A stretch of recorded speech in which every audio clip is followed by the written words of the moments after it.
Hello दोस्तों, आज मैं आप लोगों के साथ शेयर करने वाला हूँ 30/47 ईस्ट फेसिंग हाउस प्लान 30/47 का पूर्वमुखी मकान का नक्शा। प्लान आगे शेयर करने से पहले आज मैं आप लोगों को कुछ इंपॉर्टेंट बात बताने वाला हूँ जो अक्सर लोग मकान बनाते वक्त गलतियाँ करते हैं।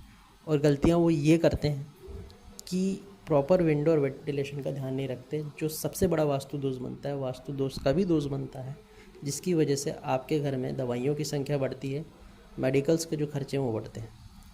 अब कारण क्या है, ज़रा मैं इसे लॉजिकली और साइंटिफिकली मैं आपको समझाने की कोशिश करता हूँ। होता ये है कि जब भी कोई इंजीनियर या आर्किटेक्ट आपके मकान को प्लान करता है, डिज़ाइन करता है, तो वो विशेष तौर पर एयर वेंटिलेशन के लिए, विंडो के लिए एक गली छोड़ता है, और अगर प्लाट छोटा है तो ओटीएस प्लान किया जाता है।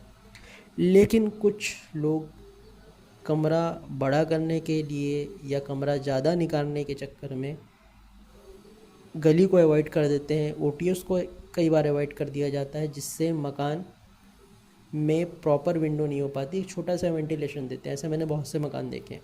और जब एंटर करते ही ऐसे रूम में मकान इतने कुंद हो जाते हैं, इतने सफोकेटेड हो जाते हैं, जो आपकी बीमारी का कारण बनते हैं। क्योंकि जिस तरीके से आप सांस लेते हैं वैसे ही आप सांस छोड़ रहे हैं कार्बन डाइऑक्साइड के साथ।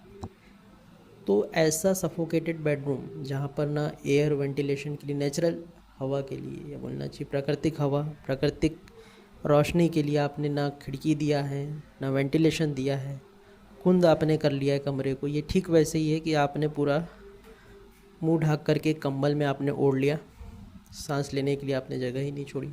जो आप कार्बन डाइऑक्साइड छोड़ें उसी को आप ले रहे हैं, बीमारी का कारण बनता है। ठीक वैसे ही आपका घर है, तो जब भी मकान डिज़ाइन करें, कमरा कम निकाले, छोटा निकाले कमरा, लेकिन उसमें आप इस चीज़ को विशेष तौर पर ध्यान दें, एयर के लिए वेंटिलेशन और विंडो को ज़रूर ध्यान रखें।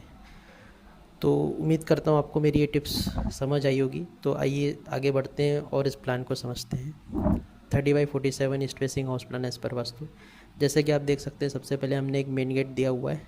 पूर्व के सेंटर से लेकर के ईशान कोने तक, नॉर्थ ईस्ट कॉर्नर तक के एक बड़ा सा मेन गेट दिया हुआ है।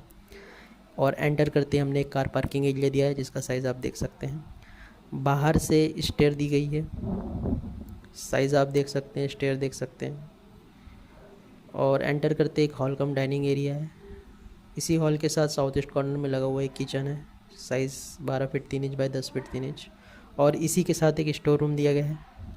साथ में यहाँ पर एक गली दी गई है 2 फीट की, एयर और वेंटिलेशन के लिए। 2 बेडरूम दिए गए हैं 2 BHK हाउस प्लान है यह। साउथ वेस्ट में एक बेडरूम है और एक बेडरूम नॉर्थ वेस्ट कॉर्नर में दिया गया है। साइज़ आप देख सकते हैं 13 फीट 6 इंच बाय 12 फीट का। नॉर्थ वेस्ट कॉर्नर में अटैच टॉयलेट के साथ दिया गया बेडरूम, इसे हम गेस्ट बेडरूम भी बोल सकते हैं। पीछे के साथ बैक साइड में भी 2 फीट का स्पेस छोड़ा गया है विंडो के लिए। और साथ में मास्टर बेडरूम का साइज़ है 12 feet 3 inch by 12 feet attach toilet के साथ। अब कुछ लोग क्या करते हैं, वेंटिलेशन किचन में मैंने देखा है कि जब भी किचन में एंटर करते हैं 3 फीट की गली देते हैं, उसी को वॉशेरिया बना लेते हैं और उसी गली के ऊपर एक स्लैब डाल देते हैं, जिससे वो एरिया कवर हो जाता है। इससे वो किचन में जो प्रॉपर विंडो आनी चाहिए थी, एयर आनी चाहिए थी विंडो के माध्यम से, वो नहीं आ पाती। फिर कहते हैं जी हमने तो घर वास्तु के हिसाब से बनाया था, फिर भी हमें रिजल्ट नहीं मिल रहा है। तो आप वास्तु के हिसाब से घर बनाया था, बहुत अच्छी बात है, सो फॉर गुड, लेकिन आपने विंडो और वेंटिलेशन का ध्यान ही नहीं रखा। अब एयर आएगी ही नहीं, एनर्जी प्रवेश करेगी नहीं, आप सांस नहीं ले पाएंगे उस घर में, तो बीमारी नहीं होगी तो और क्या होगा। तो जब भी डिज़ाइन करें तो ध्यान रखें इस बात का। और अगर आपको ये प्लान पसंद आए तो इसे लाइक करें, और ऐसे ही प्लान को देखने के लिए हमारे चैनल को सब्सक्राइब करना ना भूलें। धन्यवाद।